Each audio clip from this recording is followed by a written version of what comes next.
Everyone, Oli here, and this is my review of the Celestial Toymaker, the seventh story of the seventh? Yeah, seventh story of the third season of classic Doctor Who, and the 24th story overall, starring William Hartnell as the first Doctor.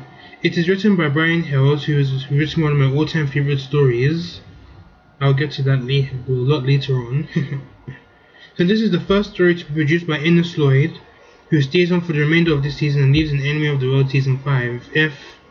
If John Wells actually produced this story, I mean, parts of the story that I've seen William Hartnell's Doctor be replaced by a different actor during, I think, the trilogy game, and then in the next story I would have seen Stephen and Dodo trying to figure out if the Doctor that's with him, if he's a part of the Celestial Toymaker's trick or not. So this Celestial Toymaker is also the 9th missing episode of Doctor Who, but only episode 4 exists, so we have a good glimpse of what the story actually looked like. Okay, so but audio of course exists, but no telesnaps exist. So the plot of the Celestial Toymaker is as follows. The travellers arrive in a strange domain presided over by the Celestial Toymaker, an enigmatic, immortal entity who forces them to play a series of games, failure at which will render them his playthings for all eternity. Ooh. So the Celestial Toymaker, in my opinion, is a brilliant story and very creative too, even though this story doesn't really get the love it actually deserves, but I think it's very good and it's a very creative story. Even though most of the story is missing, I can tell that the sets and the production was amazing, even though we can see a bit of the set in episode 4 with the TARDIS hopscotch and the Celestial Toymaker's hive or something like that. We see like all the toys and stuff, and the costuming, and we see the promotional photographs of this story as well. Like we see the Doctor and the Toymaker, Stephen and Dodo. Yeah, I like the costuming of some of the characters, including the clowns Joey and Clara. In episode 1, when I think they were playing Blind Man's Buff against Stephen and Dodo, and as well as the King and Queen of Hearts, and in there, I think in episode 2, I think their costumes were okay. Yeah, I think they were quite good considering the fact they were playing cards. So basically the idea of toys coming to life and being a threat to the Doctor and his companions was a very creative and very innovative idea. I mean, at this point we haven't really seen any creepy dolls in Doctor Who, creepy toys or toys coming to life in Doctor Who until series 6 of the new series, Night Terrors, which saw those big dolls terrorizing the Doctor, Amy and Rory and that kid. But the music of this story, Celestial Toymaker, not Night Terrors, I actually liked it. It was very quirky and it was very playful and it was very childlike, and it also had that creepy atmospheric feel to it as well. I mean, it was quite, and I think definitely one of the highlights of the Celestial Toymaker is definitely the music and how quirky and it was and how it came off as creepy at the same time. And I liked how they were using riddles. I mean, in the end of the cliffhangers, especially I think episodes 1 and 2. I think Stephen was like reading. No, Stephen and Dodo were reading them. I think one of them was like, I can't remember. I don't want to name it. I don't want to like take time of the video and read it. But it was definitely something like seven. I remember something about 7 deadly sisters. No, 6 deadly sisters. 7th for choice. Call the 7th without voice. That was in episode 1. And I liked it was basically choosing the one which chair was the right one, and the other chairs were, I think one of them was it could freeze someone or just destroy someone or something like that. Yeah,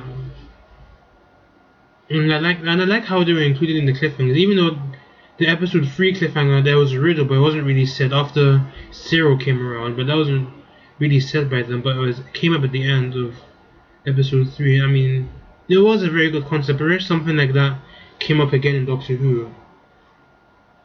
Production values aside, I thought that the cast were very good and the acting was very good as well. I mean, William Hartnell never fails to disappoint, even though he does have a limited role in the story. He was on holiday for episodes 2 and 3. I think he appears in episode 1, but I think the Toymaker made the Doctor invisible at first because I think the Toymaker thought that the Doctor was being too much of a help for Stephen and Dodo and made him invisible, but we heard his voice, but then the Doctor decided to help Stephen and Dodo again, and then the Toymaker decided to get rid of the Doctor's voice and after that, from that point, we just see the Doctor's hand playing the trilogy game with the Toymaker. But I actually thought I think that was a very good idea to incorporate the Doctor in this story, despite the fact even William Hartnell was on holiday. Yeah, I think that was quite a good way to like introduce the Doctor. In other stories probably had the Doctor disappear or something, going off in the quest, or fallen ill or disappear without any explanation, i.e. the massacre, him falling ill, i.e. the 10th planet, but I'll get to that. But to be fair, William Hartnell was ill, so it's quite understandable why.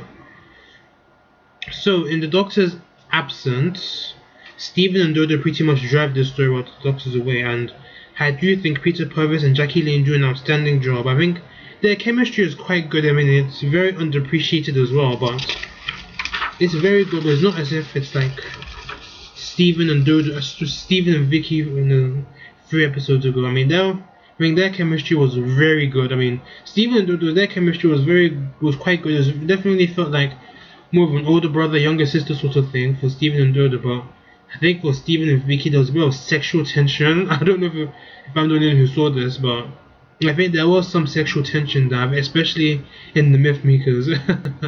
But for Stephen and Dodo, I kind of like the whole chemistry and stuff. How Dodo is this young, energetic young girl, and Stephen's like this not so energetic older brother. He's like the voice of reason. Dodo's like, and Stephen's like, you can't be doing this, you can't be doing that. And yeah, and I liked how Stephen's strengths came when it's needed, as well as Dodo's strengths, and especially how Dodo was able to identify the king and queen of hearts in episode 2 when they're playing that game, and some of the others as well. Even though there were some parts where Dodo actually annoyed me, well, especially during when it's her, Stephen were playing TARDIS hopscotch against Cyril, and I think Cyril was like feigning an injury, and Dodo was like, he's hurt, we should help him. I mean, yeah, I know Dodo's a good person, but then Cyril exploited the hell out of that, and that was a good idea as well. I mean, I probably would have fallen for it as well, even though I'm a kind of a good-hearted person, but I do see some stuff as well, so yeah. So the story has a limited cast, even though most of the guest cast were playing, well, I think there were dancers as well, but that don't really matter, but most of the guest cast as well were playing different characters in this story. I think Cyril, the guy that played Cyril, I think he played one of the soldiers as well, and I think one of the actresses' name, I think her name was Carmen Finestra. I think she was in the 3rd Doctor story, but she was in this story, so I think she did some choreography for the Red Planet and how the Wasabi were moving or something like that, and then she came up again in this story. I think she played Clara the Clown, I think she played that lady in episode 3, and she played the Queen of Hearts as well. And I think the other guy that played Joey the Clown, I think the sergeant guy, and the King of Hearts as well. I mean, it does definitely come, and I think it does help the story a bit. I mean, I guess that the Toymaker somehow got these people and made them play games, and then they failed and they became his toy things. And it's forever. So now on to the big bad himself, the Celestial Toymaker. He was an amazing villain. I mean, and I can tell the way the story was written when it was explained how if the Toymaker's world was destroyed, because he's immortal, he can just simply build a new world. I mean, that would pretty much have left the door open for him to return, but it's a shame he didn't. As Michael Goh, he played the Celestial Toymaker very well, and I was actually quite impressed. I mean, even from the audio, you can hear the recons and episode 4 that exist. I mean, you can definitely tell that he was having a blast playing the Toymaker, and it was a shame that he didn't come back to Doctor Who after that. I mean, he was supposed to come back in season 20. The original plans of season 23, that's the 6th Doctor season, which eventually became the Trial of the Time Lord. He was supposed to have come back in a story called The Nightmare Fair with the Doctor Imperial in Brighton, and then I think the Toymaker would have appeared. But I think that story is made into a Big Finish story, I think, or novelization. I think it was both a novelization and Big Finish, the Big Finish story as well. I mean, I definitely wanna when I start having the patience and the money for Big Finish, I'll definitely start watching that. But obviously, this Nightmare Fair, as well as the rest of season 23, never came to be because of the whole issue with Doctor Who being put on hiatus and coming back 18 months later with Trevor Time Lord and had lesser stories and stuff like that. But it was nice to see that the Toymaker got some reference in New Who in the recent series 12 in Can You Hear Me? I think one of the big bads, I think I forgot his name, but I don't really care about the story anyway. I think he mentioned the Celestial Toymaker as well as the Eternals. I think I haven't really gotten to the Fifth Doctor's at that point in the Fifth Doctor story. I don't really watch Doctor Who in order, but I somewhat know of the Eternals. I think they're in Enlightenment or something, but yeah, I think they got mentioned as well as the Celestial Toymaker. I mean, that was a good reference. I mean, it would be nice for the Doctor. I really hope the Toymaker does show up again in hopefully in series 13. Maybe the 13th Doctor will come across the Toymaker. Hopefully, fingers crossed. Speaking of the Doctor, I like how he was able to defeat the Toymaker at the end of episode 4 by imitating the Toymaker's voice from the TARDIS, and it seemed was a lose-lose situation for both the Celestial Toymaker and the Doctor, but more so for the Doctor because if you win, by the terms stated, I mean if you lose to the Toymaker, you pretty much become a plaything for the Toymaker, and if you somehow win against the Toymaker, like the Toymaker he's a bit childish. I mean, he pretty much destroyed the whole world with the victor in it, and the Celestial Toymaker could just easily build another world. So you're basically screwed if you come against the Toymaker, win or lose. But the Doctor, I think he was able to take advantage of that and quickly imitate the Toymaker's voice and escape from escaping the TARDIS. While the Toymaker will probably had his world destroyed and probably could have created a new one instead. So the secondary villain, his name was Cyril, who I mentioned earlier, and he was amazing. I mean, he was.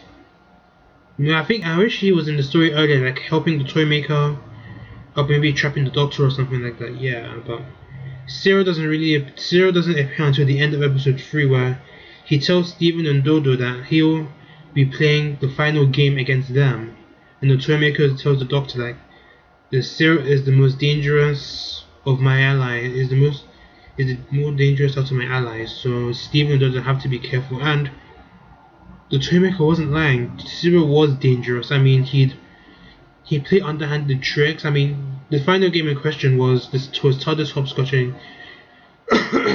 Sorry about that. We saw how dirty he was playing against Stephen and Dodo, like trying to trick Stephen.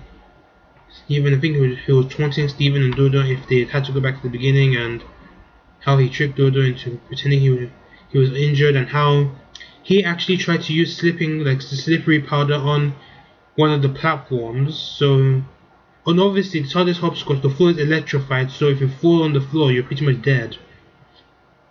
So obviously this is what led to Cyril's downfall. So this is what they call hoist by his own petard. And that's what pretty much happened. I mean, Cyril slipped on the platform he put the slippery powder in and got electrocuted. So that's how Stephen and Dodo were able to like get to the TARDIS, which was actually the real TARDIS. And I didn't mention in the previously that there are false TARDISes as well, so which included clues on what happened. So the TARDIS and the TARDIS hopscotch was actually the legit TARDIS. So they got to that, they reunite with the Doctor and they fight the Toymaker together. And I think the BBC got into trouble for the use of Cyril. I think he was used in the likeness of another character from Doctor Who called Billy Bunter. I mean, I think the BBC had to issue an apology saying they did not intend to use this character to copy Billy Bunter, and I think some of the surviving audio, I think the surviving audio actually features the apology. I think I read it, I think on Josh Snare's videos or something. I think it was mentioned there, yeah. The only problem I had with episode 4 was how it sort of dragged after Stephen and Dodo defeated Cyril in TARDIS hopscotch, but the story does kind of drag a bit. I mean, the Toymaker explaining the final test, and the Doctor trying to figure out what to do against the Toymaker. That part of the story wasn't really interesting. In my opinion, it did kind of drag the episode down a bit.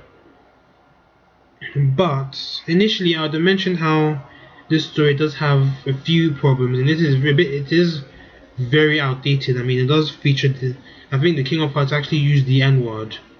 He actually does in episode 2, but I mean, it's not as obvious as it was before, as it probably did air back then. I mean, it was, even though I do find this a bit problematic, it was kind of accepted back then, but yeah, but what was I gonna say?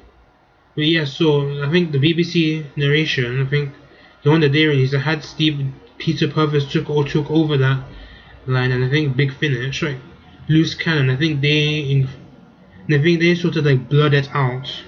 We can still hear it, but it was very muffled. And I think Who Recons, that's what I used to watch Doctor Who missing episodes. I think they use loose cannon audio, so it's still a bit muffled there. But I wonder how the BBC would actually deal with this story if it does get found, or the BBC do decide to animate some Hartnell stories. So the Celestial Toymaker, in my opinion, is a very underrated story, very creative, and it's very weird in a good way. I mean, it's very innovative, very ambitious compared to how the Web Planet was seen as ambitious. But I think the Celestial Toymaker, I think Brian Hales handled the ambition very well. I think it was executed very well, and I do hope this story does get animated, or at least found somewhere. So I'd give the Celestial Toymaker an 8 out of 10. My next review is The Gunfighters. Hooray! We're finally in the last few stories of William Hartnell. We're getting to the last few stories of the William Hartnell era. So thank you for watching this review. Let me know your thoughts of this video and what you thought of the Celestial Toymaker itself. So don't forget to like this video and subscribe to my YouTube channel for other content as well, which I'll be working on soon. So see you later, folks.